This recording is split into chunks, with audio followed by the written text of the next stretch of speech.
Hello everybody. This video is brought to you by Asha Akansha Foundation.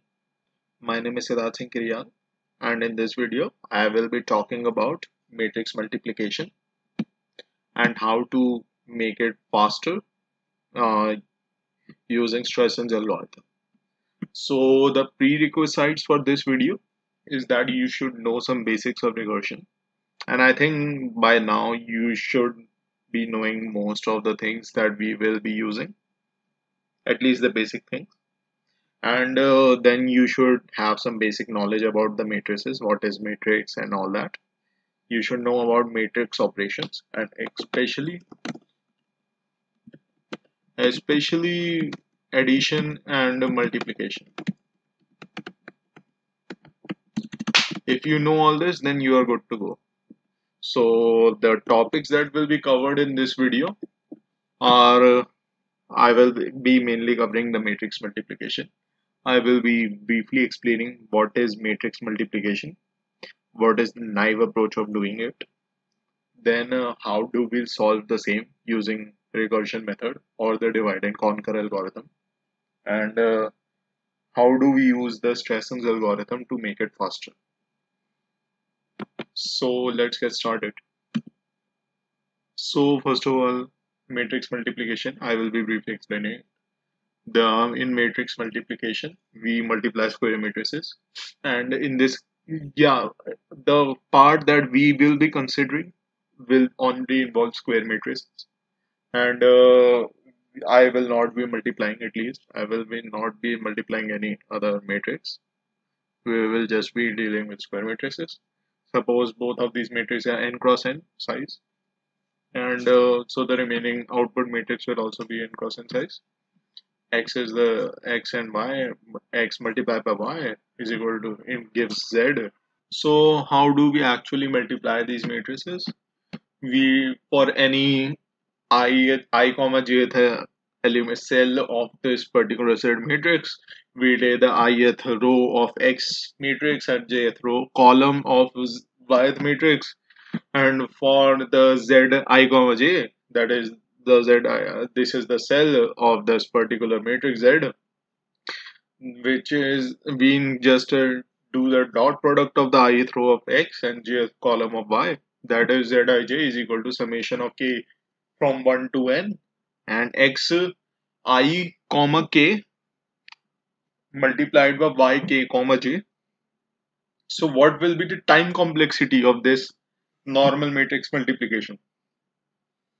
Now the time complexity, first of all, what do we have to do to find the time complexity? What do we have to do to get any cell of the Z matrix? We have to multiply each and every element of the ith row and the jth column. Now, how many such elements are there? There are n elements in ith row and jth column. There will be overall n multiplication, and then we have to add all those n elements in the overall. Suppose that this takes order of n time. Now, to fill one cell, we needed to do this, which took order of n time. We need to fill n square number of cells, which will take order of n cube time. So the time complexity of this algorithm is order of n cube, with theta order of n cube. So, and which is actually a very large time complexity, which is contradicting to the fact that it is a very common operation in many computer applications. So, how do we make it better? What is the best runtime that we can hope for? We are at n cube, and what is the main thing that we can aim for? We can aim for order of n square time. So then we saw that the naive iterative algorithm took order of n cube time. Now, how do we approach the problem from the divide and conquer side of things? Now, as we are given a matrix of the square matrix of size n cross n, we can divide it into four quarters. If I will just briefly show how are we going about dividing it into quarters. Now, suppose that we are given a matrix and we have to divide it into four quarters. Suppose these are the four quarters of the matrix. Suppose in the original matrix we were given elements in this way. This was 4 cross 4 matrix. We just divided it into four 2 cross 2 matrices. That is four quarters, in which we just halved the number of rows and columns. That is, we take the half of the number of rows and half of the number of columns and divide it evenly between all the four matrices. If the number was rather 4 cross 4, aside from 4 cross 4, suppose it was 5 cross 5, then we just take the we just take one row size as 2 and other row size as 3, similarly for the columns. Then just like we multiplied it in the this way, that we took a row and we took the corresponding column, and in the naive multiplication approach,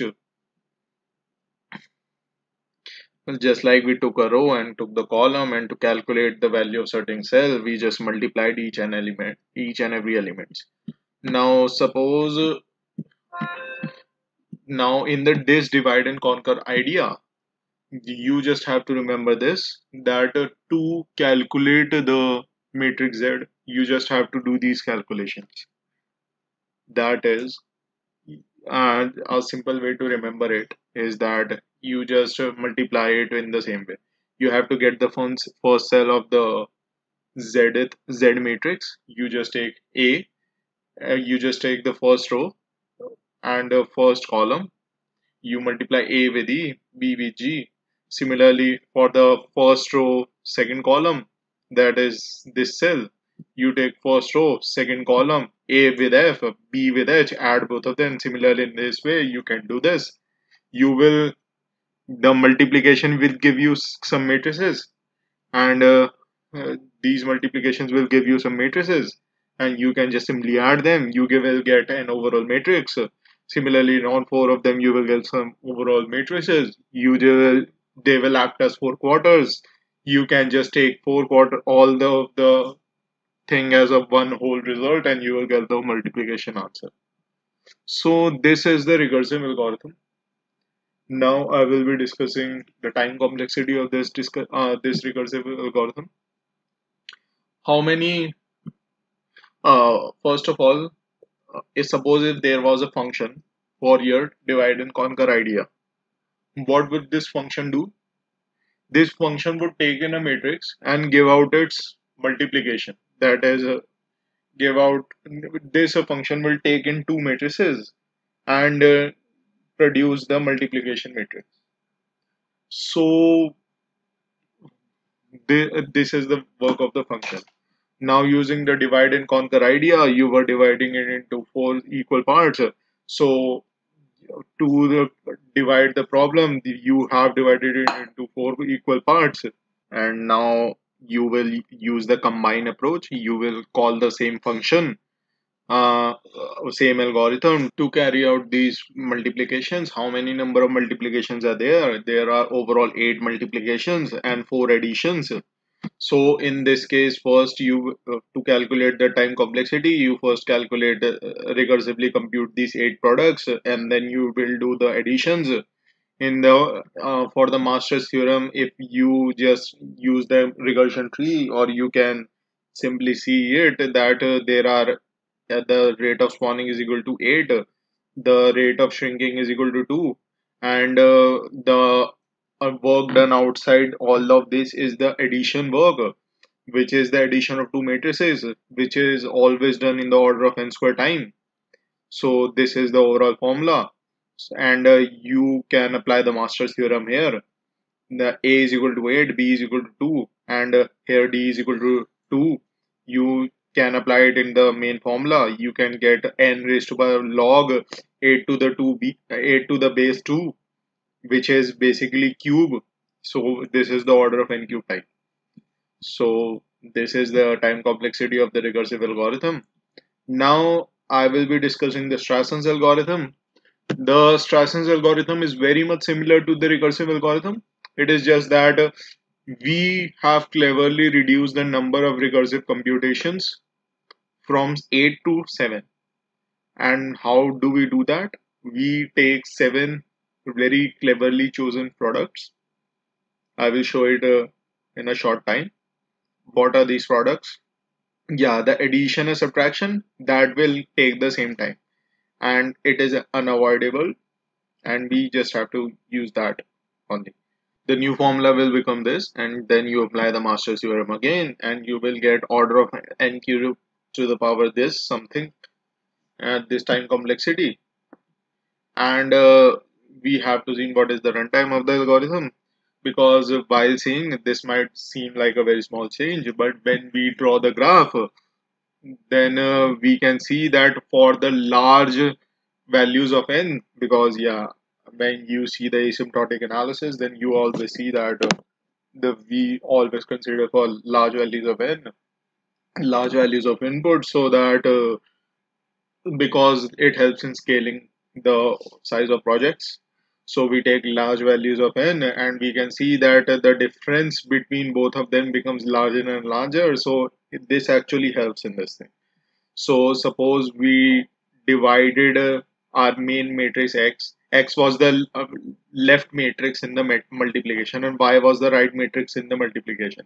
We divided it into 4 quarters, and suppose we name these quarters as these four things. So we just do these calculations to find P1, P2, P3, P4, P5, P6, P7.